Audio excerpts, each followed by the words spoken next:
Shall we begin? Yeah. So today the subject of our class is the future of the economy in the United States and the programmatic argument that emerges from the historical argument that we've been having in the whole course. And I suggest dividing our discussion into two parts. In the first part, the basic ideas that animate this programmatic project. And in the second part, then, the broadest outline of the programmatic project itself. And we should stop all along the way and discuss as we go along and not simply at the end. So the central theme is the insular and exclusive character of what is now the vanguard of production in the United States. In the United States and increasingly in the whole world. In every historical circumstance, there is a most advanced sector of production.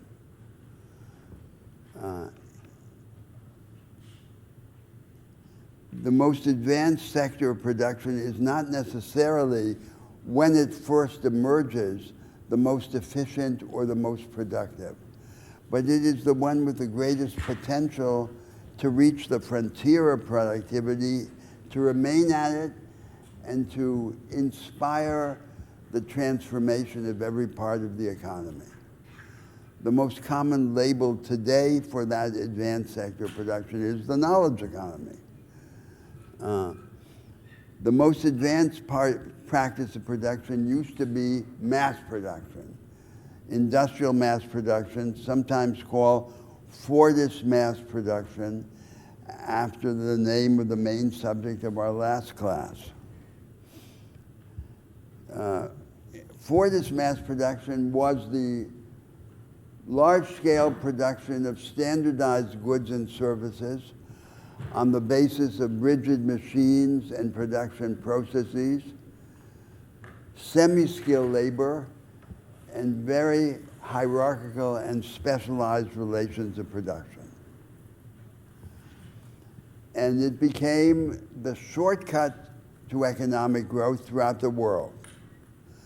A characteristic of Fordist mass production is that the core of it consisted in a stereotyped set of machines and capabilities that could be put on an airplane and taken to any place in the world, and in that place of the world offer them the shortcut to economic growth. Thus, its immensely attractive character. The shortcut, it was widely recognized, was always constrained in its efficacy by two sets of so-called fundamentals. And the fundamentals were education and institutions. As I remarked in an earlier moment in our argument, in fact, these fundamentals were very lax. For example, education. Lip service was given to education, but in a Fordist factory, the workers really didn't need to have much education. All that was required from the workers was elementary literacy and numeracy, the ability to understand numerical and verbal orders. Right.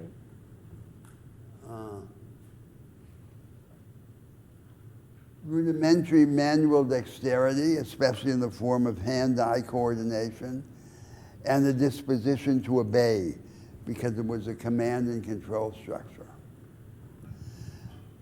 Now we have, as the advanced sector, this knowledge economy, dependent on the most advanced technologies of the historical period, and oriented to permanent innovation. In principle, this new vanguard of production should be susceptible to even wider dissemination in the economy than Fordist manufacture was. Because after all, Fordist mass production was intrinsically related to manufacturing. Nevertheless, it influenced the transformation of every part of the economy, including agriculture. Every part of the economy was altered on the model of industrial mass production. Now we have a vanguard that is not intrinsically connected to manufacture. It is manifest as well in intellectually dense services and in precision or scientific agriculture. But instead of being disseminated to the whole of the economy, the opposite is happening. The elites that control this new vanguard of production have found a way to bifurcate the process of production into the lucrative and fun part, which they keep for themselves, and the routinized or commoditized part, which is then subcontracted to firms and workers in remote parts of the world where the tax take is lower and the wage is lower. So instead of spreading, it becomes more insular. It goes inward rather than outward. And this character, this insular character of the new vanguard, given its historical evolution, is accompanied by the consignment of a large part of the labor force to unstable, precarious employment, undermining the world of Fordist mass production. The world of Fordist mass production was the world in which there was a stable labor force, receiving a relatively high wage, and whole communities dependent on the stability and prosperity of that economic world. All of this has been undermined now. And there's the elite controlling the islands of the knowledge economy, and everyone else in the country is more or less consigned to some kind of make work, much of which is delivered under conditions of precarious employment. Our theme then, our central theme today, is that new vanguard and its consequences. Now, of course, the consequences are never strictly economic. So in order to understand the consequences, it's also necessary to understand what has happened to politics in the United States. And the most important fact is a negative fact, which is that the progressives, the putative progressives, especially concentrated in the Democratic Party and its leadership, has found no sequel to Franklin Roosevelt's project, which we also discussed earlier in the course. And there have been a series of detours which have made it even harder to articulate what this progressive sequel to Roosevelt's project will be. First, in the development of the dominant approach to the relation between race and class in the United States. The racial question, racial injustice treated as separate from class injustice and from the problems of the economy, and which has in turn become then a model for what is now called in the United States identity politics. So we discussed earlier the many prejudicial consequences of this dominant approach to the race issue in the United States. The first, and we can see it exemplified by the effects of a signature program like affirmative action. The first is to generate benefits in inverse proportion to the need for them. So who are the beneficiaries? The main beneficiaries are the black professional and business elite.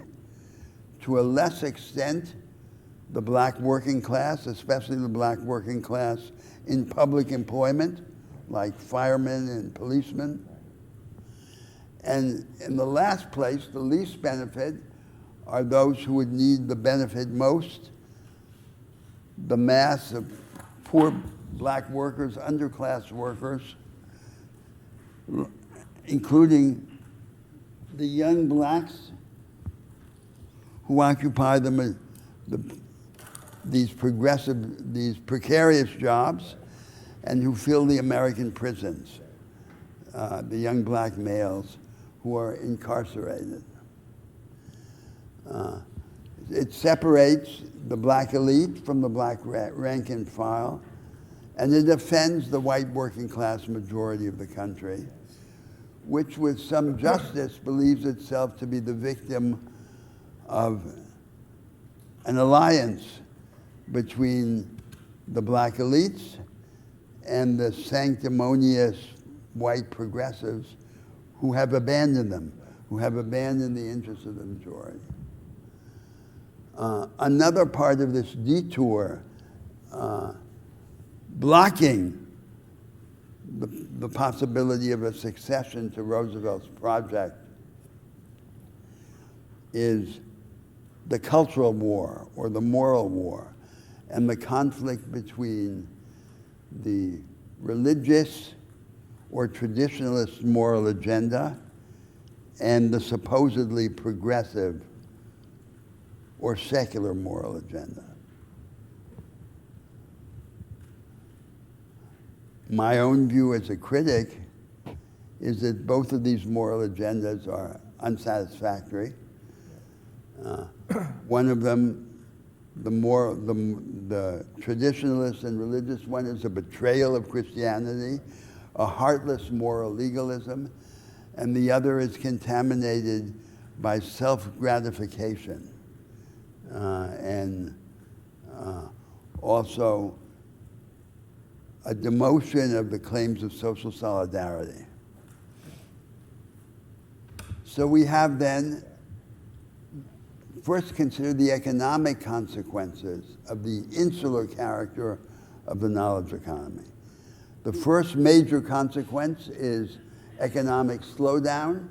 How could there not be economic slowdown if we deny the most productive practice to the majority of firms? And the second consequence of the insularity is the aggravation of economic inequality. The economic inequality is anchored in the structural divisions of the production system, in the abyss which becomes ever deeper between the advanced and backward parts of production. But these economic consequences then are magnified by the course of American politics as shaped by these detours that I just described. And the overall result is that a large part of the white working class majority feels itself dispossessed, abandoned, and betrayed. There is a division in the white working class majority of the country between the qualified service workers, like machine repairmen or nurse practitioners, who operate in the periphery, in the penumbra of the vanguard, and the unqualified, semi-skilled majority who are then abandoned or feel abandoned with justification. Now I'd like to just state, now I just like good advice. That's a great response. That's a great response.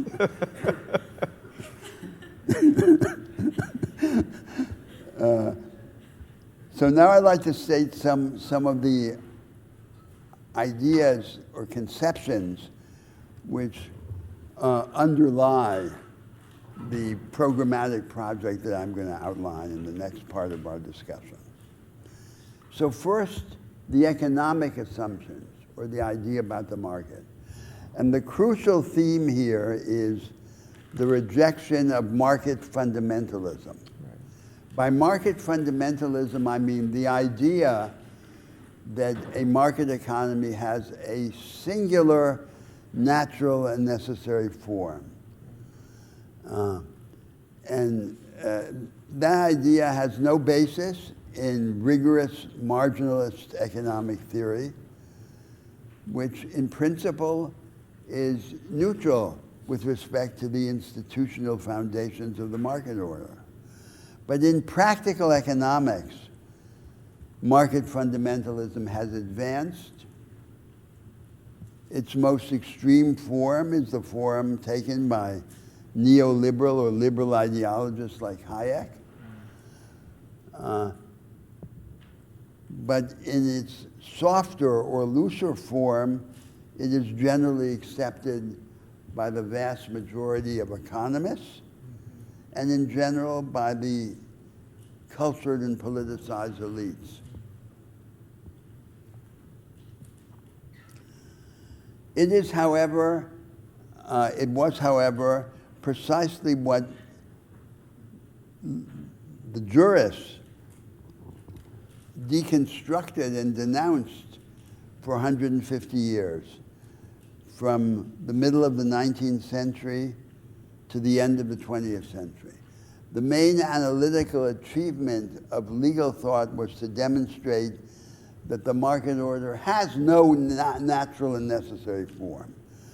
So if you take a characteristic American figure like Oliver Wendell Holmes, that was the essence of his achievement, to show that you could not infer the organization of the market economy from the abstractions of freedom of contract and private property.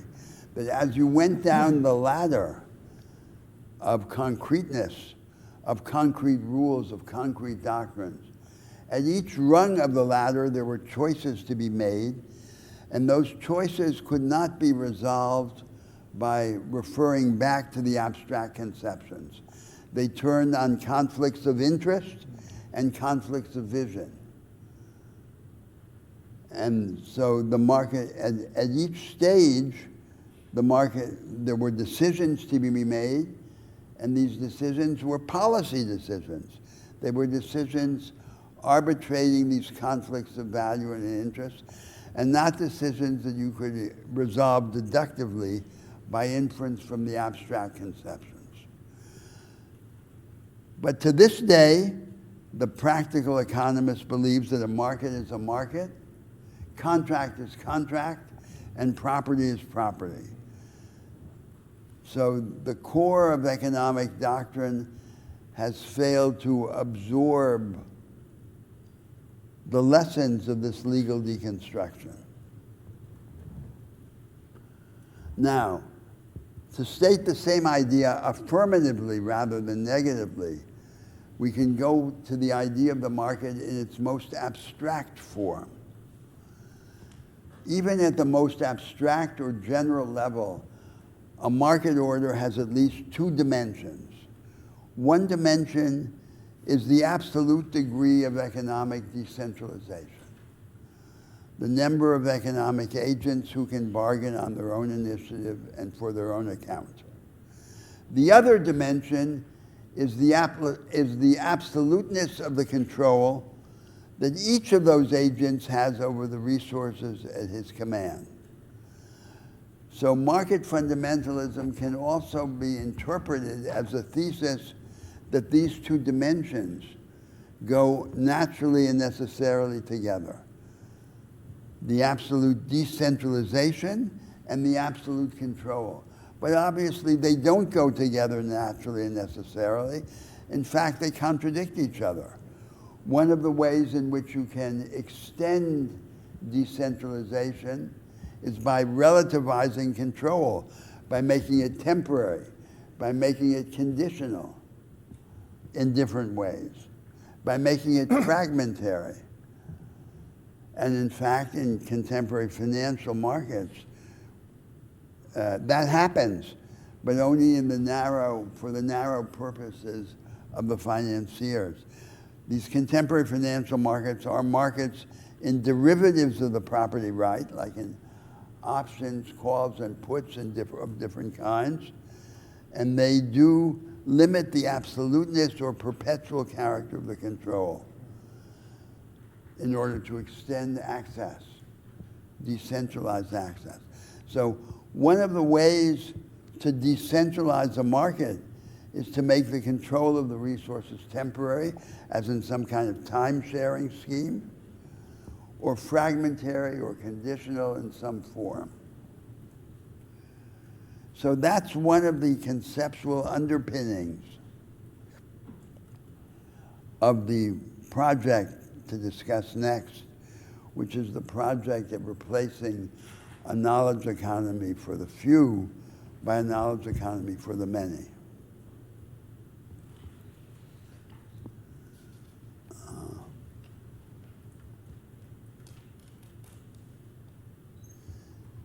So shall we discuss that for a moment?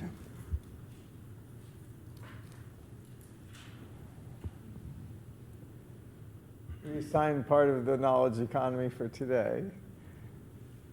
So how would you answer that question? How to get from the knowledge economy from the few to the knowledge economy for the many? Now, do you understand? No, actually, that's part of the programmatic discussion that I want to have afterwards. But I think I first want to be sure that this is understood.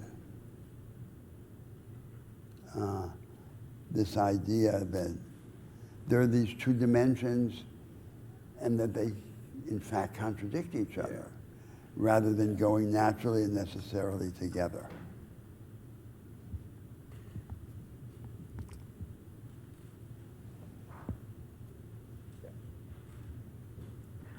Ask a clarifying question about your conversation about the detour blocking the possibility of success for FDR's project in the Yes. moral construction, so in the difference between the left and the right, essentially like Christian nationalism, fundamentalism, all the way to like nothingness, secularism, everybody matters and nothing matters. So are you essentially recommending, or are you suggesting that there is an alternate paradigm that can exist that does not yet exist to define American morality that Americans can rally around? Is it essential to the knowledge economy, first Well, of I all? think there's no way of answering your question without making judgments of value, right? So I'm assuming, as part of the background to this, a moral judgment that I'm making. And that is that both of these ethics, the traditionalist or religious ethic and the secular or modernist ethic, in the forms they take in the United States today, are unsatisfactory, that they're defective, that they're primitive. And that what I would desire as an American would be, if I were an American, is that this debate continue among the people, and that the dialectic between these two positions lead them to a higher view,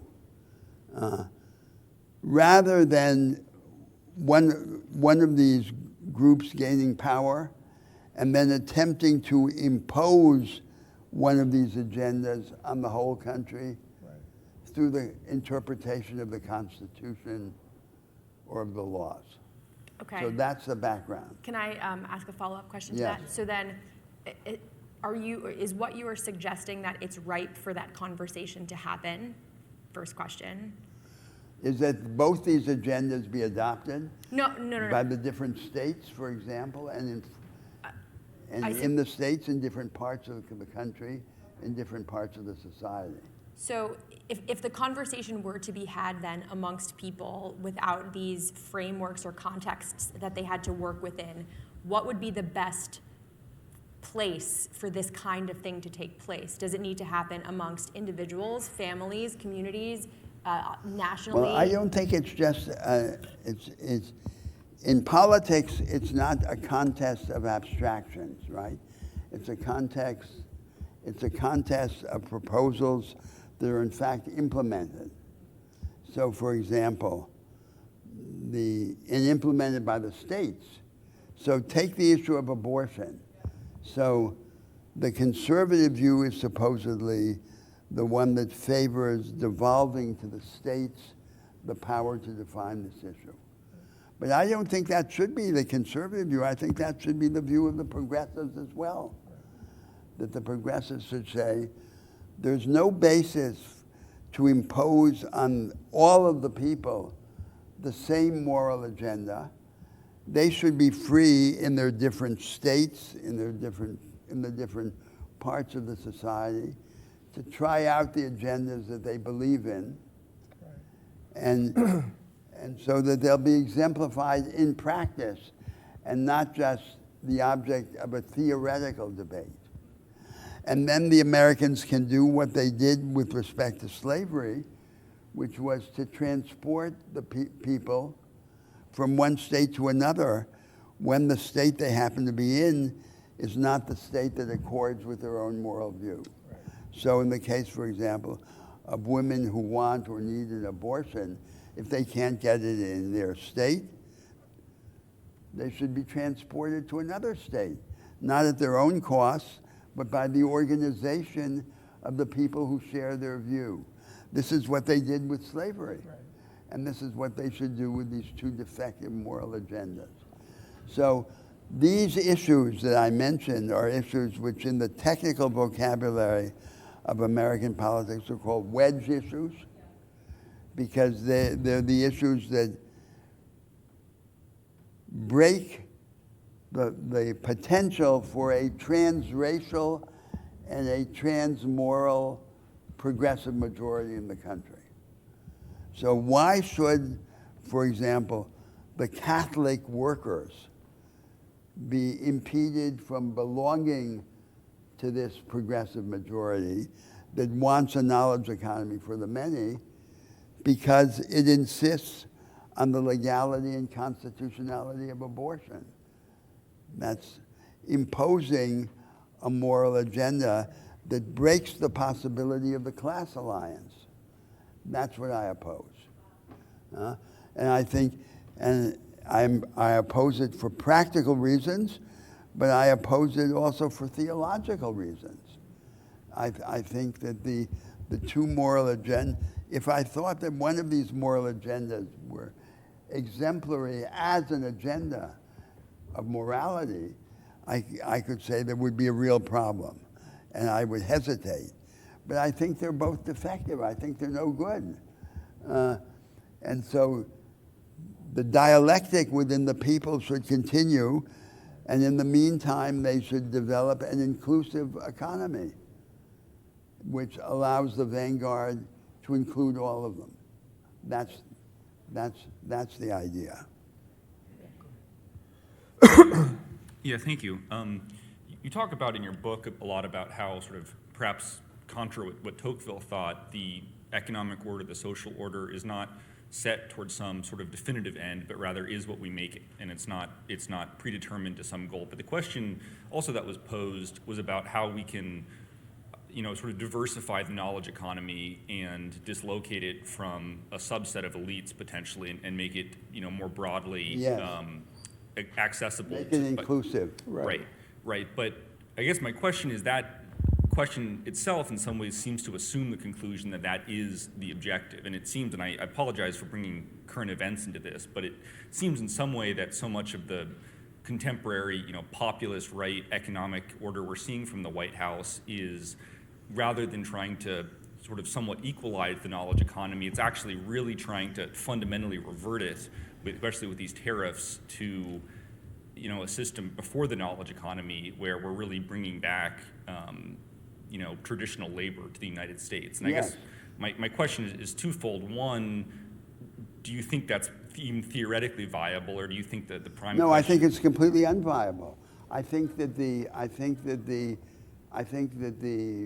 progressives share with the conservatives an unrealistic political economy. So they both support buying a few more years for the Rust Belt industries through protectionism, through subsidies, through prohibitions of plant closings and so forth. But mass production is not coming back. This is all you can do is spend a huge amount of money and political effort on buying it a few more years. So I think that's a fundamental mistake. Instead of asking themselves how can they prolong the afterlife of this exhausted and overcome paradigm of the vanguard, of productive vanguardism, how can they convert it into the new thing? And that would be the progressive project. Okay, that makes sense, and I agree with that completely, but I'm curious to hear sort of in your more cogent view than mine about why specifically you see that project from the right of reverting back to that sort of pre-knowledge economy world as so impossible, even if we really do totally restructure or attempt to restructure the economy. Because now what's happening is that the productive vanguard is not just producing new things that the old vanguard couldn't produce, but it is outcompeting the old vanguard of the things they used to produce. That is, the things that the old vanguard used to produce can be produced much better and more cheaply by the new vanguard. So the old vanguard, if it survives as the vestige of the old vanguard, or as the satellite to the new vanguard, as in this system in which 100,000 people in California can then delegate the routinized and commoditized part of the production process to 1 million or to 10 million people in Southeast China. That's in that way, the old vanguard survives as a satellite of the new vanguard. But the attempt to simply prolong the life of the old economic system is a fiasco. It's unrealistic.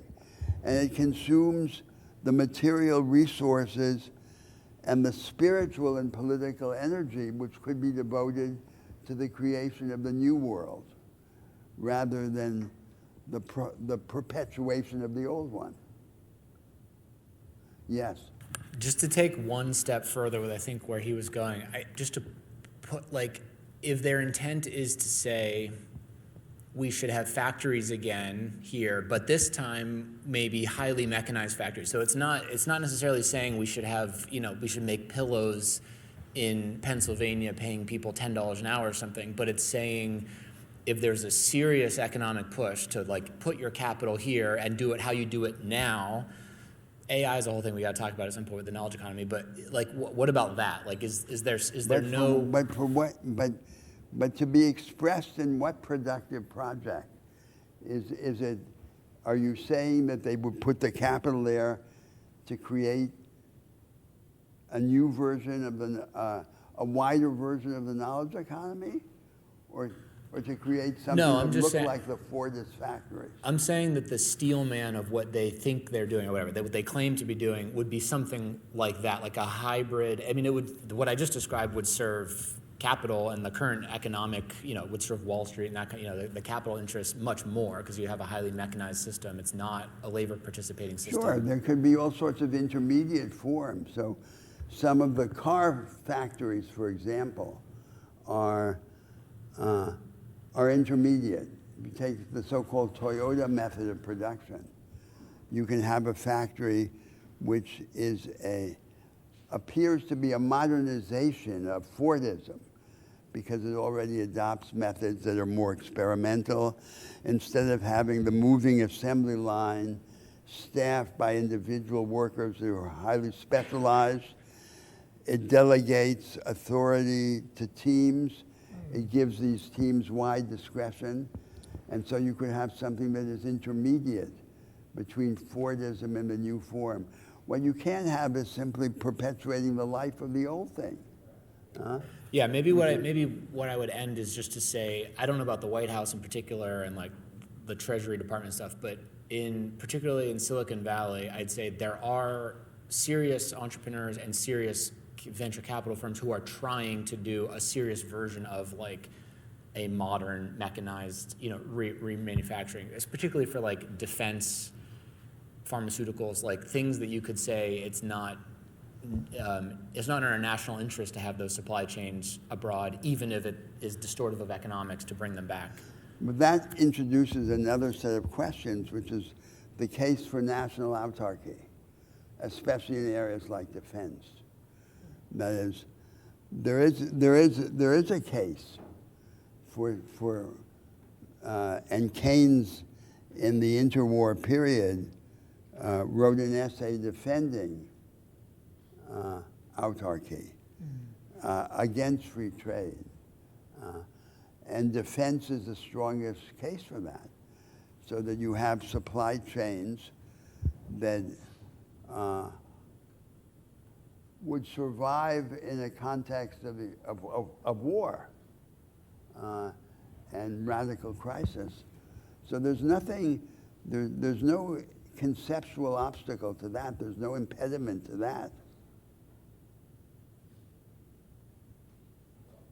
Well, but it's tricky because, we don't have, you still have to match the labor, whatever labor is needed to do that. You still need to like make sure that we have that available or trained or whatever, which we've been going the other direction for. Of course, 30 autarky years. is costly, and so you have to be willing to pay for it. But there's a case to pay for it. And I think that's separate from the issue of whether there can be hybrid or intermediate forms between Fordism and the knowledge economy. Of course there can be. And there's not a simple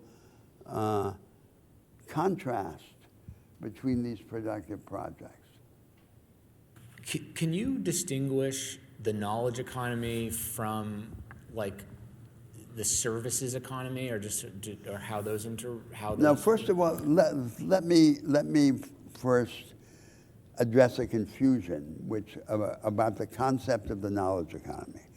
So if you ask an American today, if you use this concept of knowledge economy, what comes to his head are the platform oligopolies of Silicon Valley.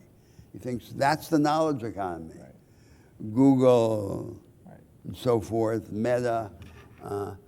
But actually, that's an exception. The platform oligopolies of Silicon Valley are an exception to the knowledge. They're an anomaly. And they are an anomaly defined by the combination of 4 characteristics, which only they combine. So the first characteristic is very large scale, which allows them to pay for the internalization of the technologies on which they depend. The second characteristic is the network effects. That is, they manage these universal platforms or communities whose social value to the society, and not simply economic value to the shareholders, depends on the universality of the communities that they organize, of the platforms. And that's one of the reasons why antitrust is an inadequate instrument to control them and reform them. Because if antitrust takes the form of breaking up the universality of the community, it destroys the value to society of the platform, and not just the value to the shareholders. And there's more promise in reforms of property, beginning with intellectual property, and innovations in corporate governance, which would result in representing the interests of society in the government of these corporations. Now, the third characteristic is the very low, close to zero marginal cost of adding one more customer to the community. So they have these universal platforms, and it costs almost zero to add another one. You just press a button. And the fourth characteristic, which is absolutely decisive, is that they profit from a loophole in the law of intellectual property. The loophole is that the data of their customers in which they traffic for a profit is free. And that's just an absolute historical accident. So the businessmen who have developed these businesses have discovered a way to make a business out of this loophole in the law of intellectual property. And what would have to be done is, so this is what is pretentiously described by some of the economists as expanding returns to scale, increasing returns to scale. But actually, in the traditional vocabulary of economics, it's simply a rent. And the solution in economics for rent is to confiscate the rent. So the correct solution is not antitrust or something else. It's the confiscation or partial confiscation of the rent. But that's the reason also why it's not a good model for thinking about the knowledge economy in general. Intellectually dense services manifest, for example, in software, are also the knowledge economy. And even agriculture, as I said before, can bear the imprint of the knowledge economy. So rather than thinking of Silicon Valley as the paradigmatic example of the knowledge economy, it's actually an exception, a corner of the knowledge economy based on the combination of these anomalies which I just enumerated. So that's how I would think of it. Now, there's another set of assumptions which relates to the historical argument that we've been having in the course. But before I get there, actually, so I say a set of legal and institutional assumptions about the market order. And now there are assumptions about technology. How do we think about technology? Because the knowledge economy is associated with technology. So the crucial thesis is technology has no intrinsic or imminent logic of evolution. It does not have a predetermined trajectory. So let me now give you the example of the issues on which we would determine what trajectory it is to have. So, for example, whether its technologies can be used only by very large firms, like the firms of Silicon Valley, or can be used by small and medium-sized firms, is very important. And it's not intrinsic to the technology that it be designed and produced in a way which makes it usable only by very large businesses. That's something which we decide in the design and evolution of the technology. Now, second issue, is the technology intended to replace labor or to empower labor? Now, every technology, in principle, replaces labor, every technological innovation. But the question is not whether it will replace labor. The question is whether it will only replace labor or also empower labor. And that too is a choice that we make. And finally, the third issue is the issue about the goal of the technological evolution. And it's presented very clearly by the development of artificial intelligence. So is the objective of artificial intelligence to produce a machine that is, as much as possible, a simulacrum of the human mind, or not? Is that the objective? And that seems to be the objective anticipated by the conception of general artificial intelligence. That's to produce something that is like the human mind. But you could say that's not the aim at all. The aim is to produce something that is as different as possible from the human mind, so that it can partner with the human mind in the development of our powers. And what is the faculty that it would lack, the machine, but that we have? The imagination. And what is the imagination? The imagination is distancing from the phenomenon, and then the subsumption under the phenomenon under a range of variations. That's what the imagination is. That is, we rob from the phenomenon something of its just there-ness, its necessity, and we consider it like a variation on other possible variations of something. That's what we do when we imagine something. We rob it of its brute facticity, its just there-ness, and we imagine it as a transformation of a range of possible things. And I would say that should be our objective. But that's an objective that's not necessary, that's not inherent in the technology any more than the others is. We say, we can say there's one conception of technology that says it's naturally for big businesses. It's naturally for replacing labor. And its final objective, idealized to the limit, is to create a substitute for the human mind, something which is just like the human mind. And the other conception of technology is to say it's for every scale of business. It's to empower as well as to replace labor. And its ultimate aim is not to create a proxy for the human mind, but to create something that is completely different from the human mind. And those are choices that we make, yes. Is it existential to ask, like, how can humans create something that is not human if we're confined to being human? Do you see what I mean? Well, how is that? So, Well, because if- so let me go back to the idea of the machine and repeat something I said before. So what is a machine?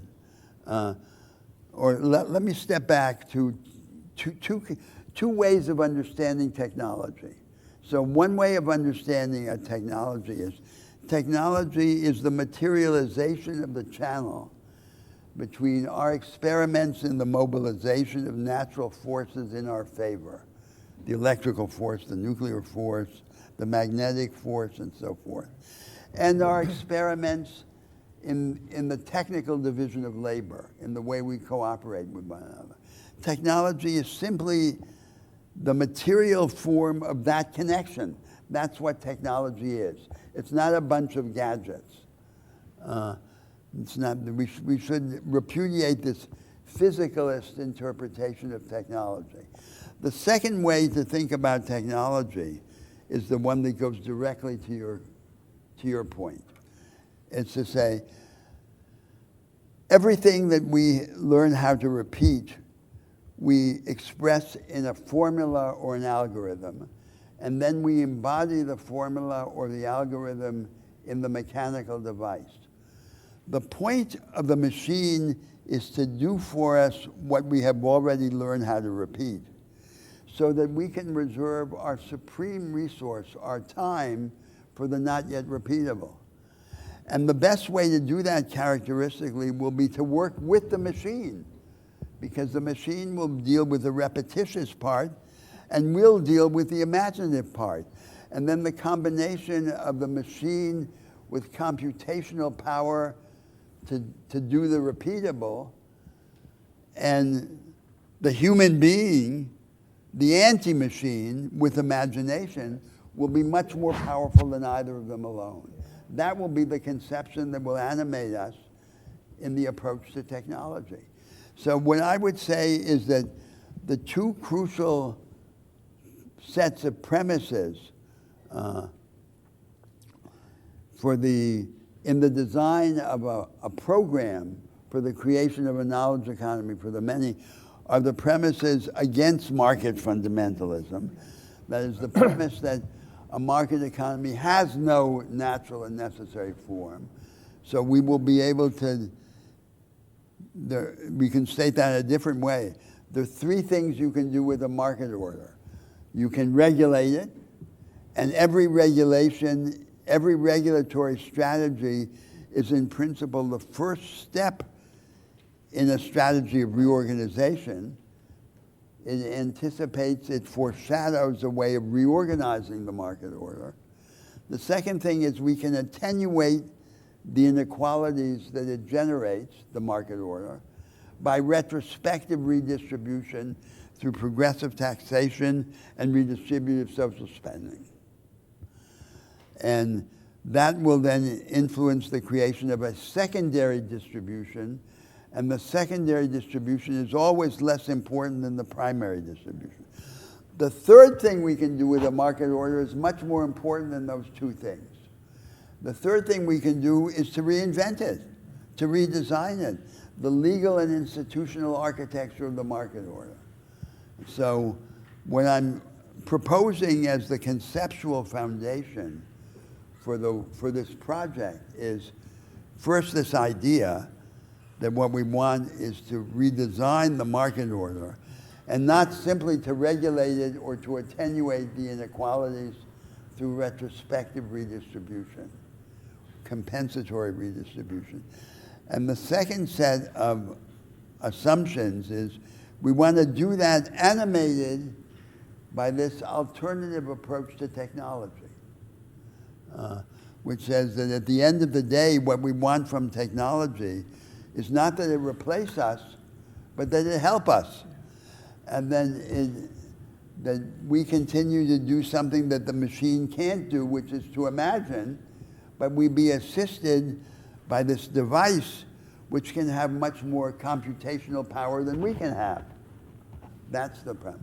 Now, I simply want to add to those two sets of premises a historical claim which emerges from the argument of our course.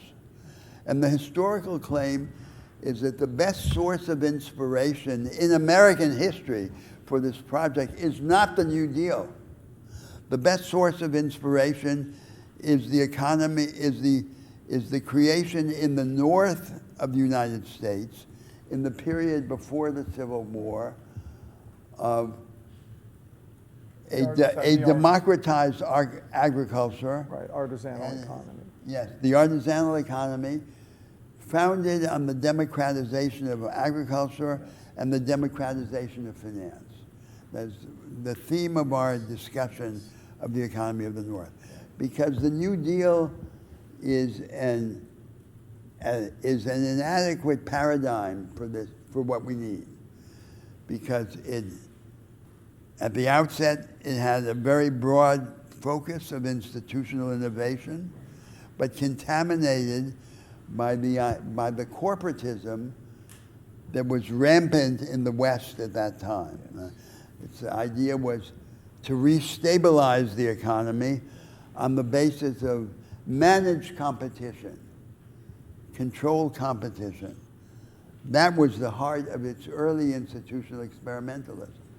And when it overcame that corporatism, it narrowed the funnel of institutional innovation to the provision of antidotes to economic insecurity, as in the Social Security program, as in the restraints against bank runs, through the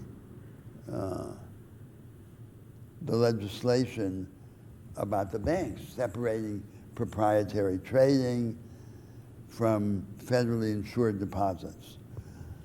And that's not what we need now. What we need now on this view is the democratization of the market order, the creation of a more inclusive order that allows for the democratization of opportunity and innovation.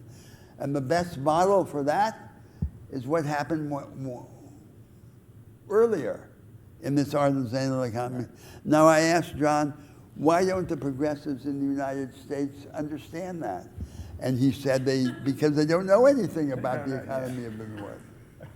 Because it's only recently that scholars have recognized it because of the way in which Southerners wrote the history of the Civil War. And there's still scholars who say North was still profoundly industrial, which is just absolutely total BS. It really is.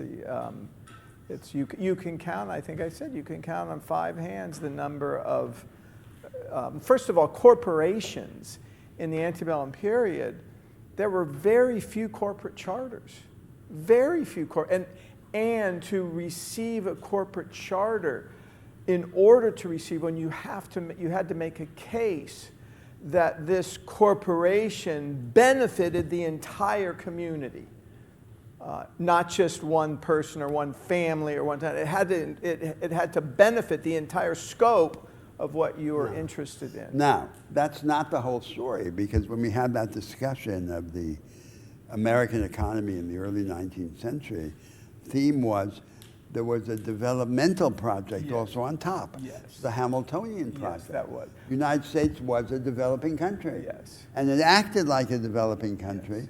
In fact, this was a project like the developmentalist projects of the late 20th century in many parts of the world, this Hamiltonian project. Yes. And it was the combination of the Hamiltonian project on top with this selective democratization below in the then two crucial areas of finance and agriculture, which built the United States. That's what created the United States.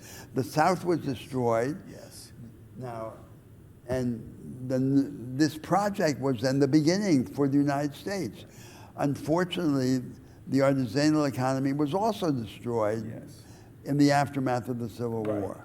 In some places it still persisted. I mean, the railroads were exploitative, but there were still a large number of, cities, small cities, in which families, people still enjoyed the artisanal ideal. That there were still a lot of farms where farmers, and to this day, I mean, I grew up in Iowa. A lot of Iowa farmers still see themselves as artisans. Now, there's a tiny percentage of that.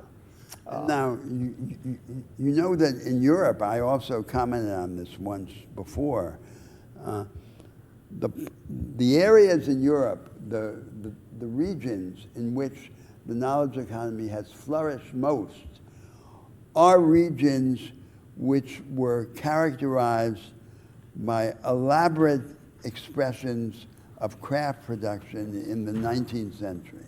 So Southwest Germany, North Central Italy, and Catalonia were all regions with developed craft production. So the knowledge economy combines craft production with production at scale, and uses machines like the machines of additive manufacturing, so-called 3D printing, which assisted in this combination. So it too has a background in craft production. That's right. That's right.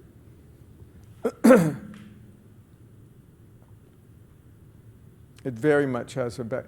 I mean, one example, I think, of the joining or uniting of craft production and machine production has just started to take place with AI, with artificial intelligence. Whereas there are in a few places, in fact, a colleague in the English department has experimented with this in terms of using ChatGPT as a model for creating prose. And that becomes the clay, so to speak. And if any of you,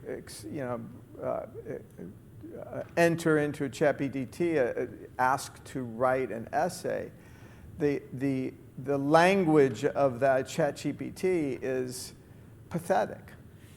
It's truly pathetic. And so the person then uses this as the clay, so to speak, to turn it into a narrative or an essay, in some cases a poem, from their own voice as a way to empower them to become writers. Yeah. I think what you just said is true. The last thing you said is true. I would just say there's a little bit of a, this is trying to tie together a few things. The good news is I think AI can help with the distributed knowledge economy for everyone. I guess I would just say that to some extent, Yeah, it just feels very much like the tidal wave in the room as you're talking about these things. I mean, as we speak, literally since we've been in this class together, multiple of the AI, labs have shipped increasingly competent models that are like, it's very clear that that trajectory is already there. So the concept of, ought we make a machine that is this or that relative to the human mind, I mean, that question, whatever we would say, they're doing something now that is like definitely happening and is going to become, at the very least, a tool. I mean, to your point. Yes, a tool. Like, It's a tool. Yeah, I Exactly. think that's right. That's right. But I guess my point is like, we are months or at the most years away from those tools like calculators in a past era being, they're going to be able to do anything that like your average human can do on a computer. They're going to be able to do. So At I mean, some we- point, I don't know, because, so in terms of literature, great literature, there's a musicality to it. There's a musicality to it and a kind of rhythm. And so far, there's been absolutely no one has been able to Totally, but how much of the economy in the United States is people writing great literature? That's kind of what I'm saying. In the Yeah. sense of how it's like actually deployed. From a humanities standpoint, Yes, sure. yes. I'm just saying from the window to figure out how can we make use of this tool, this emerging tool, to do what you're talking about is Right, like right. now. Like we have a period of time. It's kind of Yes. my comment. Yeah. But I think I would say that it would still require this, in a sense, a collaboration between the machine and the human. A kind of pas de deux, a dance for two. Now, all of that then is the conceptual background to the project. And now let me describe in the broadest outline the project. It seems to me there are three great themes. And they all have to do with relations. So the relation of the vanguard, the productive vanguard, to the rest. Right. To the rest of the economy and to the rest of the people. That's the first and the most fundamental theme. The second is the relation of finance to the real economy. Right. Finance to production, as opposed to financialization. So financial deepening, the service that finance renders to the economy, rather than financial hypertrophy, which is finance becoming bloated and serving itself. And the third theme is the theme of the relation of labor to capital. Because in the age of the insular knowledge economy, which is what we have in the world, Right. a large part of the labor force is driven into precarious, unstable employment. That's the emergency. Yes. And what are we going to do about it, oriented to the future? So let's take these three projects one by one. And the first project is the project of the inclusive vanguardism. We want the vanguard, the locomotive of the economy, to be inclusive rather than insular and exclusive as it now is. And imagine then the stages in the program, and short term, medium term, and long term. In the short term, the imperative is to widen the range of access in favor of small and medium-sized firms and in favor of the other main economic agent, which is the multitude of individualized economic agents who don't have stable connection to any business organization. That's now a large part of the labor force in every country in the world. Those are the beneficiaries of more capabilities, consulting for institutions that give them the capabilities, more credit, like a popular venture capital, and technologies provided to them in a form that they can use Yes. according to the frontier of capability of assimilation. And that should go in parallel with this alternative development of technology, which we were talking about before. And it's crucial then to see what works Yes. and then to disseminate what works. So rather than having a dogma that's this way or that way, we discover experimentally or empirically what works, and then we disseminate it. So let's say that's the first stage. Now, in the second stage, out of this Brownian motion, this fundamental experimentalism, there begins to emerge a different architecture of the market order. And you could characterize it in the following way. There are now two main models of relations between business and government in the world. There's the American model of arm's length regulation of business by government. Right. And there's the Northeast Asian model of formulation of unitary trade and industrial policy imposed top-down by the bureaucratic apparatus of the state. We would need a third model, a form of partnership or strategic coordination between state and producer that is decentralized, pluralistic, participatory, and experimental. So instead of having one trade policy or one industrial policy promoted by the government, and which easily becomes a means of capture of the state by the private sector, and imposition of dogmas by the bureaucracy, we have a multiplicity of trade and industrial policies in which the crucial agent is an intermediate body between the state and the firm. Like modeled on the agricultural extension of the 19th century. That's right. Which brought the achievements of agricultural science to the door of the family farmer. Yes. And that combined then with cooperative competition among the small and medium-sized firms. So like the farmers of that economy, Or the blacksmith. they compete and cooperate at the same time. That's right. And by cooperation, they achieve economies of scale. So that's the germ, that's the seed of an alternative model of the market order. Now, then you could say the third stage, far into the future, the speculative stage,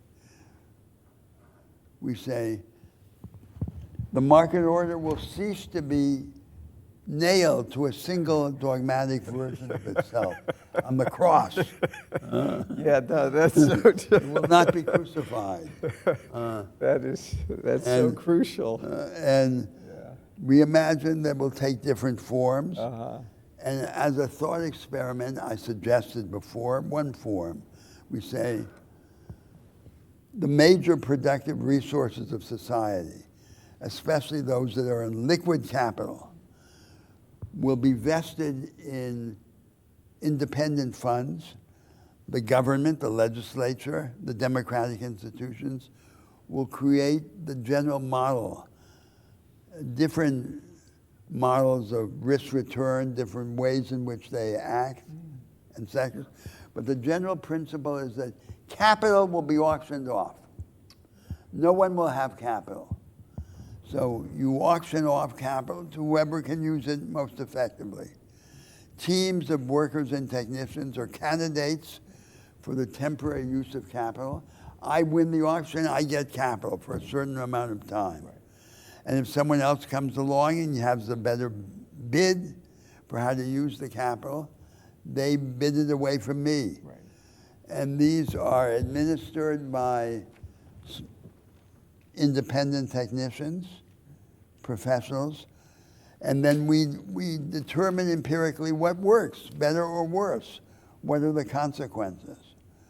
Now, of course, orthodox finance theory says that's what already happens. Orthodox finance theory says that in a perfectly competitive financial market, the capital market automatically allocates resources to its most effective users. That's what it says already happens. And if there's a failure in competition, we have a regulatory response to the localized regulatory failure. But here, in this thought experiment of mine, we say, We won't suppose that that happens automatically. We'll be sure that it happens in fact. And empirically in different ways by the way in which we organize this auction of capital. That won't be the only way in which we decentralize access to capital.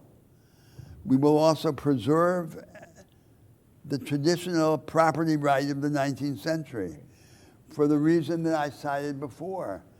It ensures that someone, the owner, can do at his own risk something that no one else believes in. That's the unmistakable virtue of the traditional property right. But we shouldn't want it to be the only way in which capital is decentralized. So rather than there being a market order organized according to one system of property and contract, we have multiple forms of private and social property coexisting experimentally within the same market order. So in this traditional world of the unified property right, the arm's length executory contract is the model. But in other parts of the market order, the main form of contract is the relational contract. And an incomplete bargain for a series of transactions rather than for an instantaneous transaction in the future. So we have different bodies of private law coexisting experimentally within the same market order. So that's the basic idea. And of course, this is not a blueprint of any kind, because the whole point is that in a programmatic argument, what matters is to mark a direction, and this evocation of different stages indicates the direction. And then to choose in the present historical circumstance the initial steps by which to begin to move in that direction. Yes. I just want to clarify the concrete example, because you just Of the- referenced it. In theory, it already happens. Yes. In the capital auction concept, as a agent in the system, like if I'm a business owner, Yes. so right now I can go rent money by being given a loan and paying interest. That's a form of, so what would be the difference? Well, actually, you can't do that, because now let me say a word about the reality of finance. So there are three worlds of finance in an economy like the American today. There's the world of the big, mature firms. They don't borrow money. They go to the financial markets as financiers. They have so basically in an economy like the American, but this is true of every market order in the world, the production is largely self-financed on the basis of the retained and reinvested earnings of private firms. Production is not financed by external finance. It's self-financed, and when these firms go to the market, they go not as customers, but as providers of capital to do financial operations. Then there's the second world, which is the world of the small family businesses that are very modest customers of the banks, of the remarkable network of local banks in the United States. If you examine the portfolio of these banks, the vast majority of their operations are in the financing of consumption.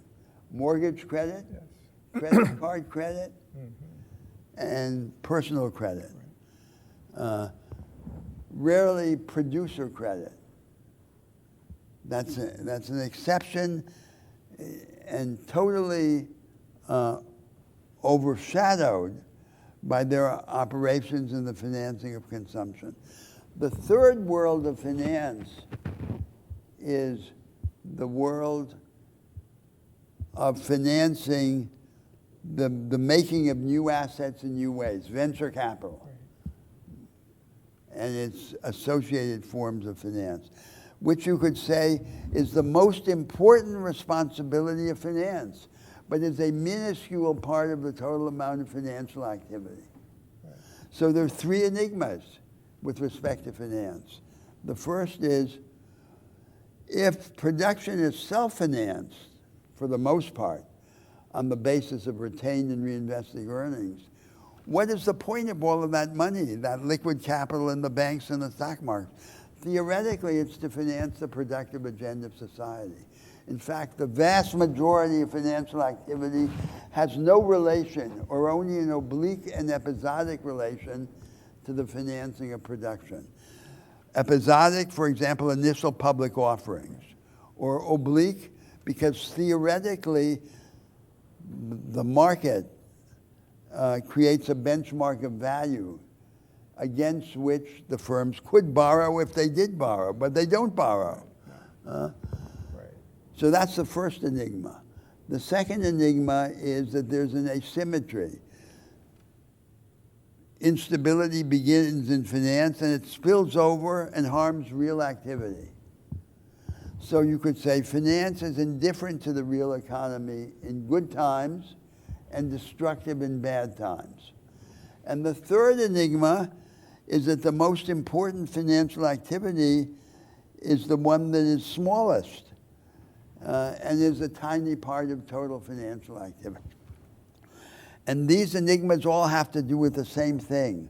They have to do with this hypertrophy of finance, financialization.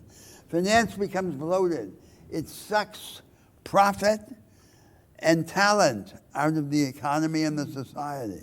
So half of the graduating class of Harvard College continues to go into finance, management consulting, and so forth. Paper pushing, Yes. and financial gains. Or And Wall Street. no one invents anything, no one makes anything. Right. But it's all this predatory. Now notice, in my argument, I'm not attacking financial speculation, because the speculative element in finance is necessary to develop information, to organize the allocation of risk. What I'm attacking is the disassociation of financial speculation from production. Finance should serve production, and all of this argument that I'm making could be brought under the heading of a very simple, commonsensical idea, which is that the best way to make finance less dangerous is to make it more useful by enlisting it in the service of production rather than allowing it to serve simply itself. Yeah.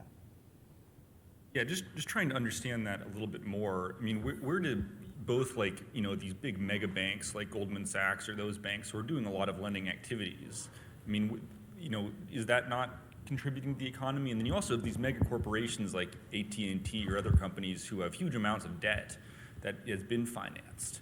And I'm just, I guess, confused at how that fits in, especially to the first sort of enigma that you mentioned. Yeah, there is corporate debt. There is a problem of leverage. But the main phenomenon is these vast pools of liquid capital that the successful businesses, like these Silicon Valley platform oligopolies, have accumulated. Billions and trillions of dollars. And they go to the financial markets not to finance production, but for the opposite reason, to profit, to share in the profits of financial activity. Shareholder takeovers, buying their own stock, and so forth. Yeah. Now, for 100 years, we remarked on this. The banks in the United States were prohibited from operating in more than one state of the Union.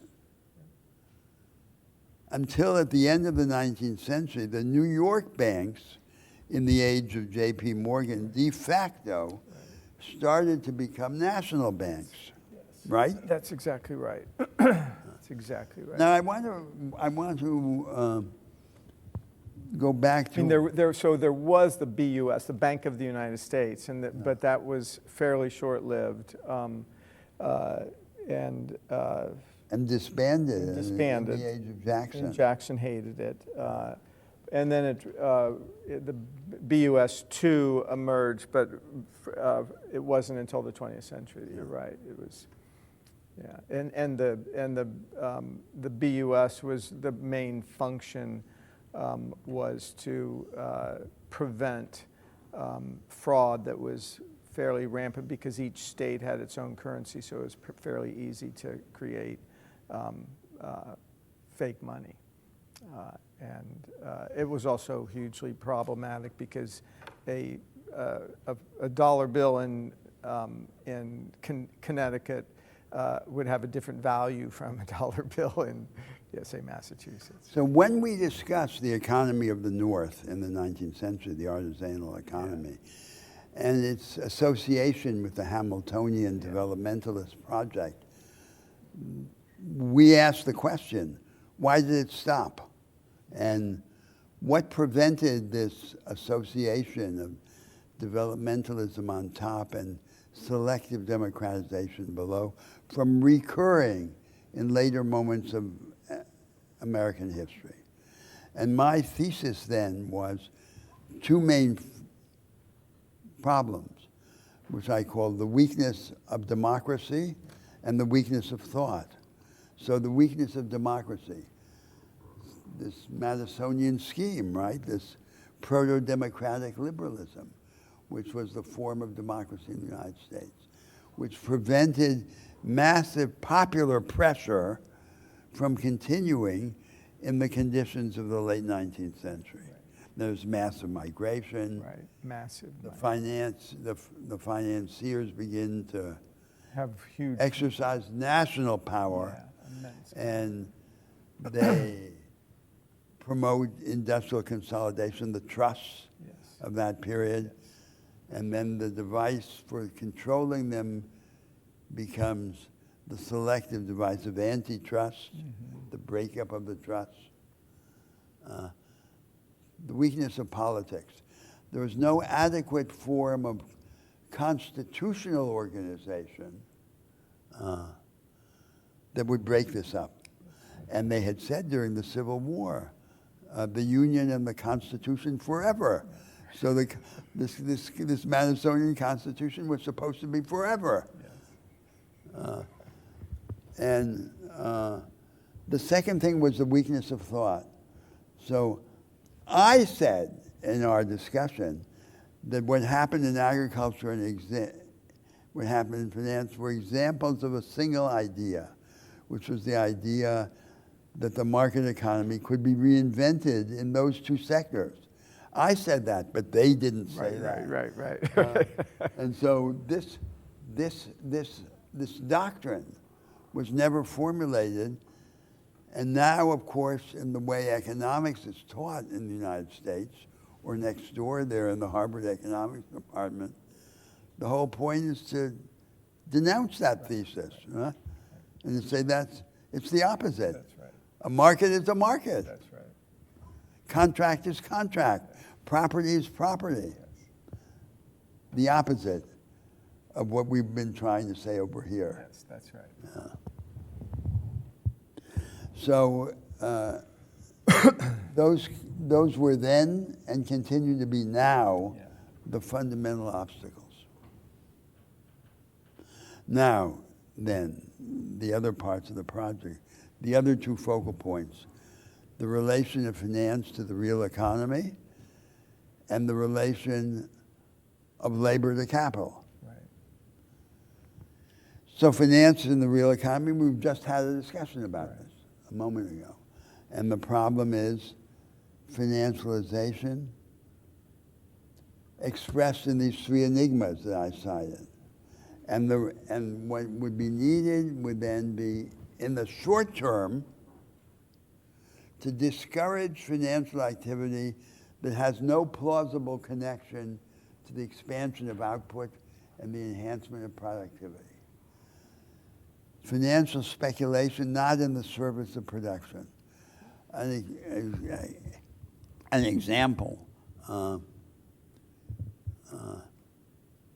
Options contracts, calls and puts, Yes. provided an undoubted service in agricultural markets Yes. of liquidity, Yeah. but it's very doubtful that they provided such a service in equity markets. They were introduced into equity markets as an antidote to gambling, Yeah. and then they were quickly converted into a device of gambling. Yes. Yeah. So that we would seek to discourage, Right. and in some cases to prohibit.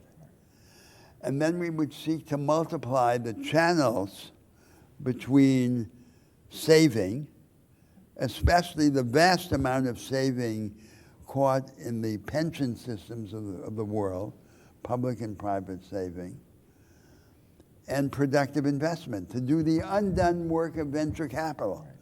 Venture capital is a tiny part of financial activity. It should be a major part.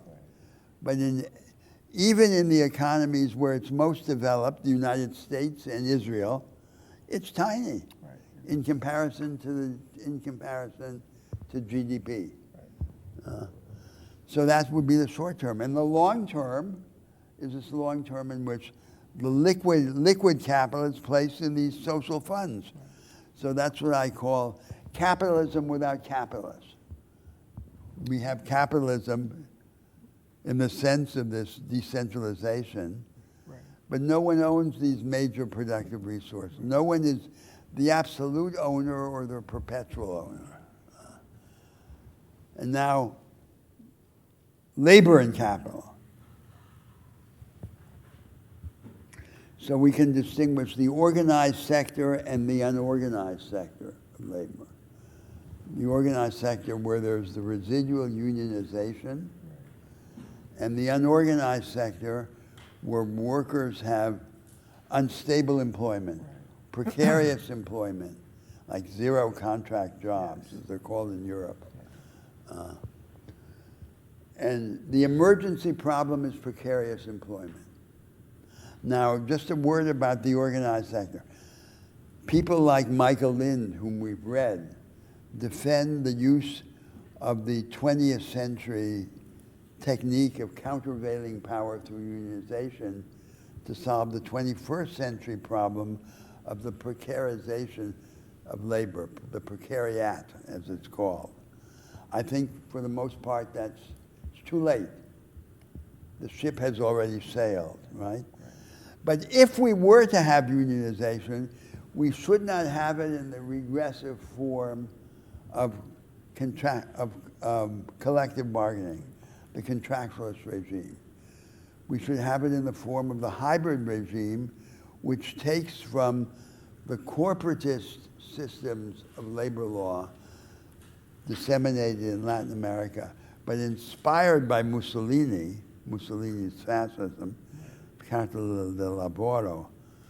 We should take from that the principle that all workers are automatically unionized, because the only way to prevent the failure of unionization is to unionize everyone automatically.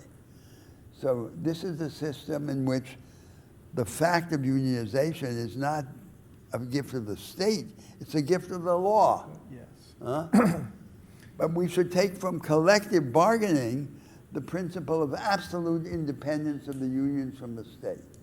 So in this corporatist labor law regime, the unions are in fact a device of what the political scientists today call controlled mass mobilization, through a Ministry of Labor, which then exercises a tutelage over the unions. We want the unions to be completely independent, affiliated or not to political parties or to ideological movements, but independent from the state.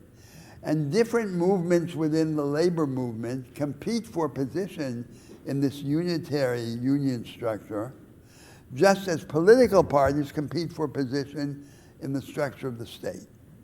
That would be the principle. Because collective bargaining, even if we could have it, is to my mind defective.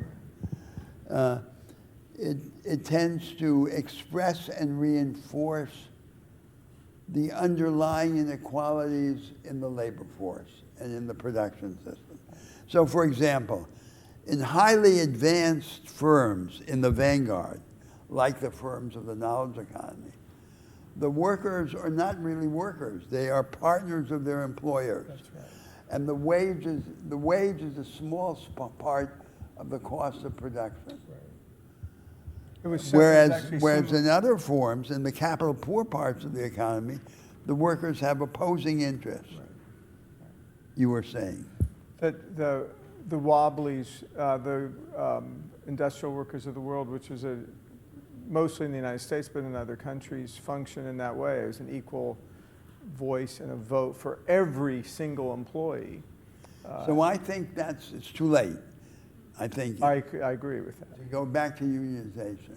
Yeah, but they But would. if we were to go back, The Wobblies didn't see themselves as a union. They saw themselves more as as democratizing a corporation in that everyone has as an equal voice and an equal vote. For the Wobblies, it was men and women and all different people. but what I think is interesting about this idea that there's a better form of unionization, but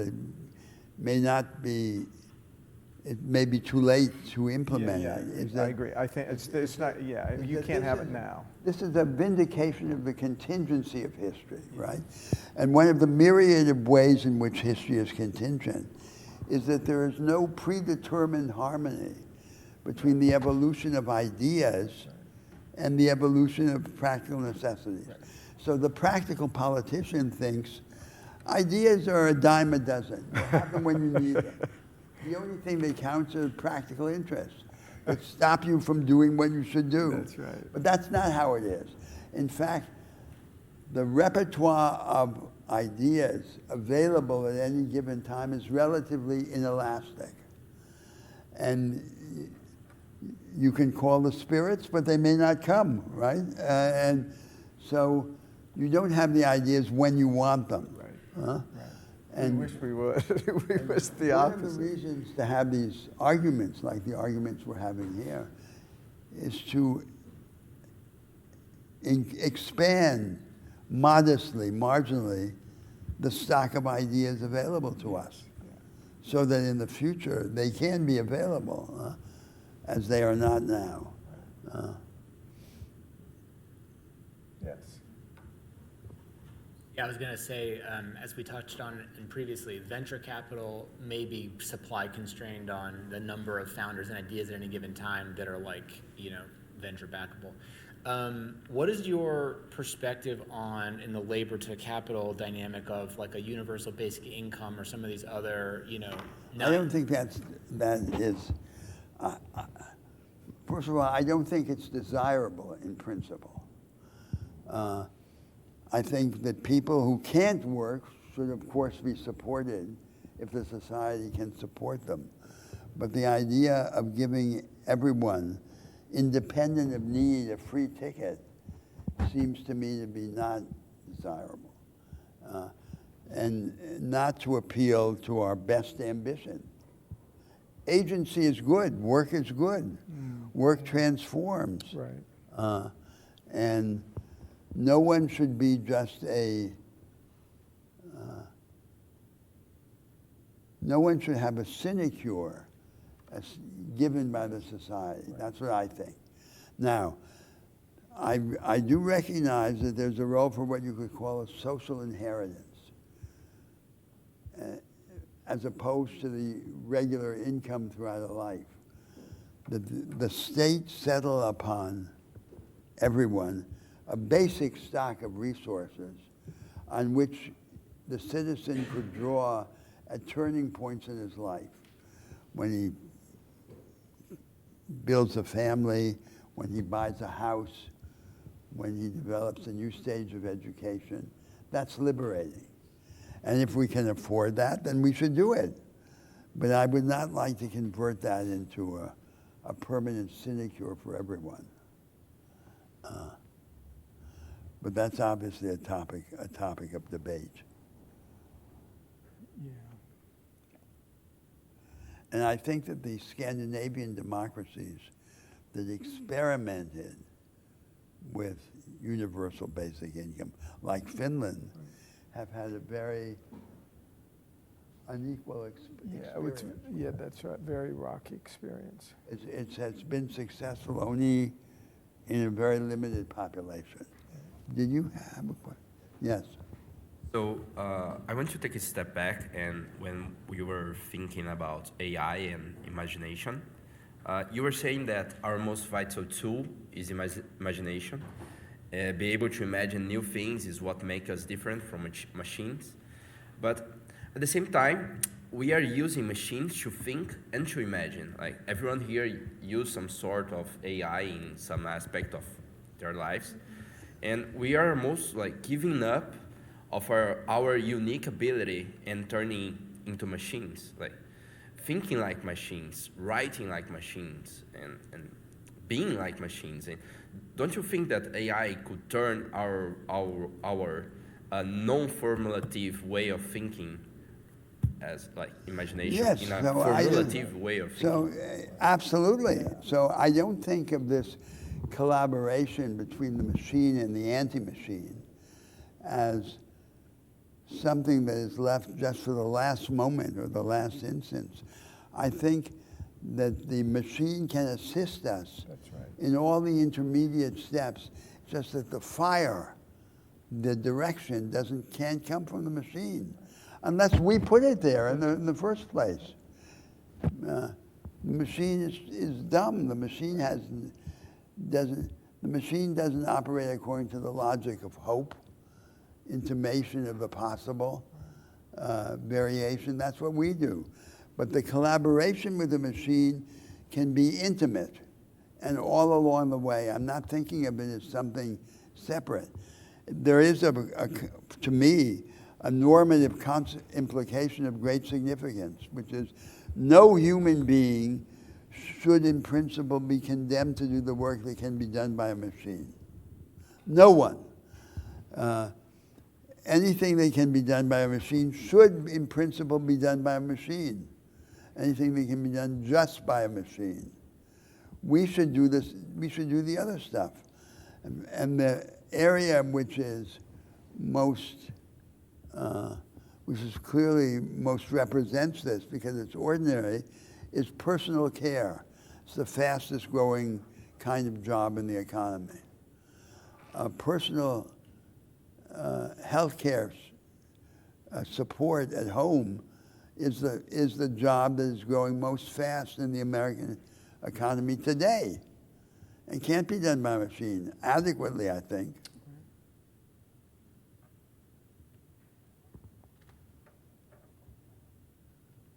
So it's not just some visionary who has the imagination of a radically different world.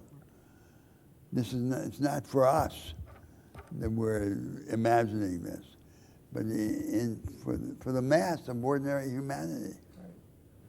Yeah, because like I feel that AI is not like liberating us from what we know how to repeat, but it is turning us in a more repeatable beings, you know? It's what was the last point you made? That it's not doing what? Could you repeat that? What did you say at the end? Yeah, what did you say at the end? It is turning us in a more repeatable beings, like More repeatable. yeah, like repeating beings, like it's not like liberating us, it's enslaving us. It's like Well, I think we should be careful about repetition because, so Kierkegaard said, the war against repetition is the war against life because repetition is part of life. Yes. And we see the same principle in music. Yes. Uh, You see the same principle in almost everything, and in that's music, how you become competent is through repetition. so the basic rhythm in music, the basic structure of music is the dialectic of consonance and dissonance, Yes. right? And we know from the history of music that what is heard as dissonant in one historical period is heard as consonant in the next historical period. Right. Because our ability to hear dissonance as consonants expands. So it's not like something is intrinsically repeatable or not repeatable. It's our abilities that increase and make it repeatable. And the interest of a musical argument always depends on the dissonance being heard against the background of consonance.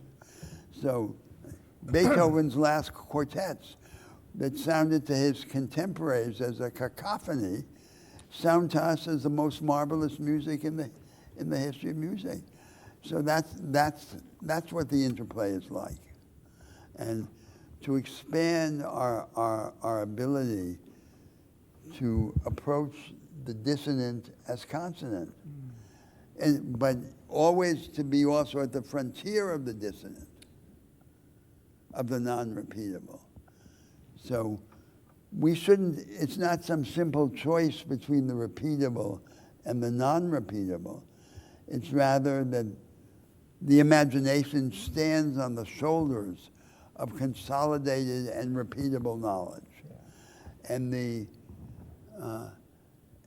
the machine, the AI, helps us do that. That's what it should do. So I think now we could ask a practical question too, which is, to what extent is this discourse that we're having here in these 2 hours capable of being formulated in a popular language and made attractive to the majority of the country? Because no effort to do that here. And my assumption always is, and can be challenged, that any idea that is powerful and true must be susceptible to being formulated in a way that anyone can understand and anyone can be attracted to.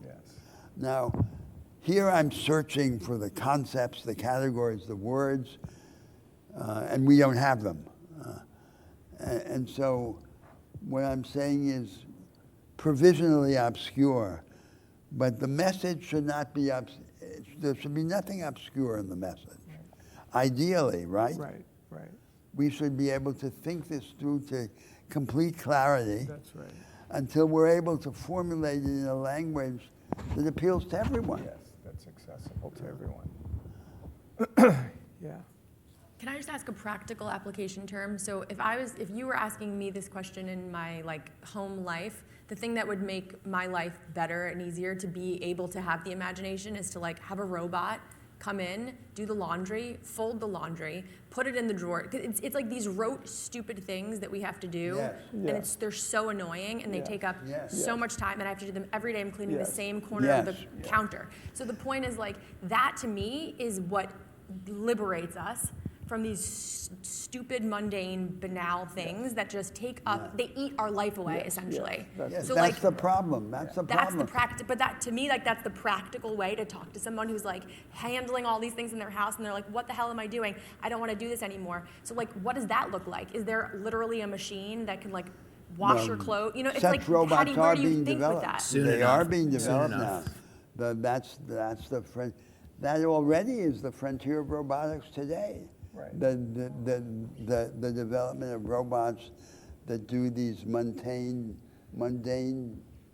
daily tasks. Right. Isn't that the goal, to wash away all these tasks so that we can all sit and think? Absolutely, Yeah. as much as possible, so that this division between the spiritual activities and the intensity and the formulaic come down to the micro level. That's right.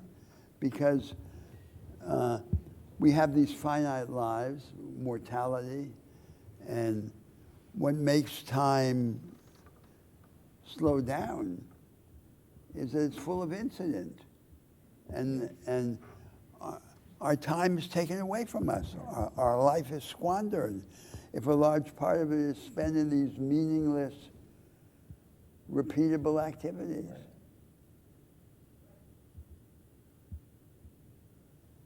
So it's really about that. So I said, our greatest resource is time, but I should have said, at the end of the day, It's really our only resource. That's the only thing we have. So let's make it yield the most, and let's use the machine for that. I was just going to say that I think it also starts with the questioning of the institutions that you outlined as one of the assumptions in the beginning, kind of making people more aware of, we made this system, we made choices about what property rights would be, we made choices about what contract would be. The system that you live in is not the system that it has to be, I guess, from the beginning, in education, et cetera, which I think you talk about in your book. Absolutely, because as you imply, the problem of repetition is already encoded in the idea of an institution. So the whole division between institutional life and revolutionary breakthroughs is the romantic illusion. That is, that there are these two separate categories of activities. The routine activities that we make within a framework of assumptions and arrangements that we take for granted, and then the exceptional activities by which from time to time, under the pressure of crisis, social crisis or existential crisis, we challenge and change pieces of this framework. So what do we want? What is freedom? And in one sense, freedom is when these two sets of moves come closer together, so that the activities by which we challenge and change parts of the framework arise more continuously or naturally from the ordinary business of life. And then there isn't this split between our tropisms, our dazed routines, consuming our time, and then these exceptional moments in which the romantic says, we wake up. Right. We're only alive in those exceptional moments. Why shouldn't we be alive all the time? Right. Yes. Okay, so I might be misunderstanding something, but I'm a bit uncomfortable with where this could be going, because if we imagined that the task or the opportunity would be to eliminate routine tasks or menial tasks from our life to be replaced by some other contemplative activity or communal activity, Yes.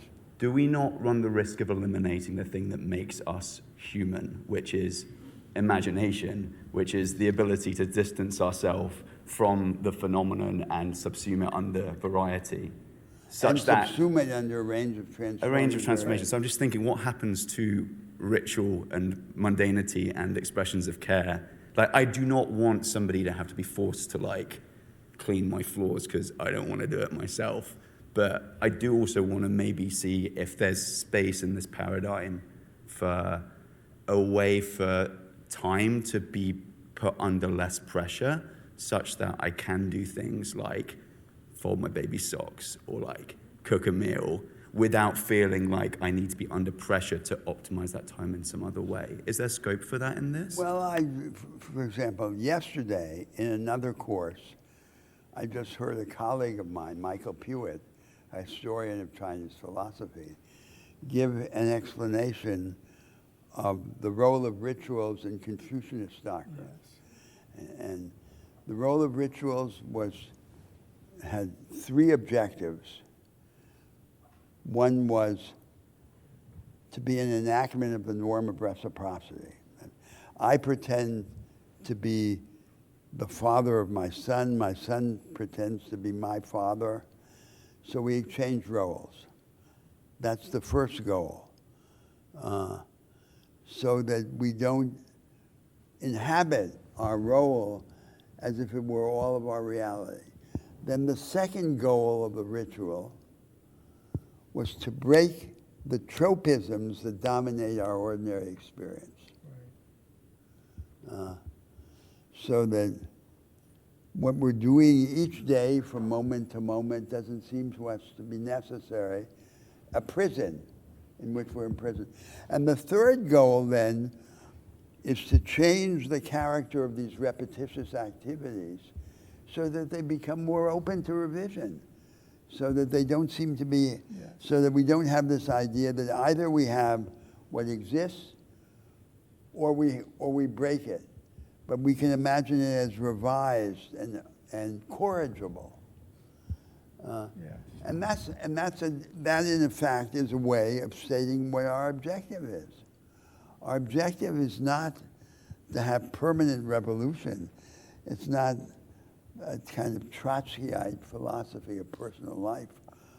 Our objective is to alter the quality of our experience so that there isn't this simple contrast between repetition and imagination, but the spirit is embodied in the world, right? This is the anti-romantic idea, because the romantic defect is when you have this idea the spirit floats above the world. Right. George Eliot has a passage in Middlemarch about this. That's what we don't want. Right. What we want is that the spirit be incarnated in the world of repetition. Right. That's what it would mean to save the world. But it is a great question. I mean, a ritual, as you know, I mean, the origins of a ritual are religious, and part of the origins of a ritual is to inspire imagination, and to a ritual is a way of, by inspiring imagination, to become closer to the deity or to God, etc., which functions very differently than banal repetition. So in one sense, you're right. A ritual is, to a degree, repetitive, but in a radically different way than rote repetition. In other words, the two terms mean very different things. So it's interesting.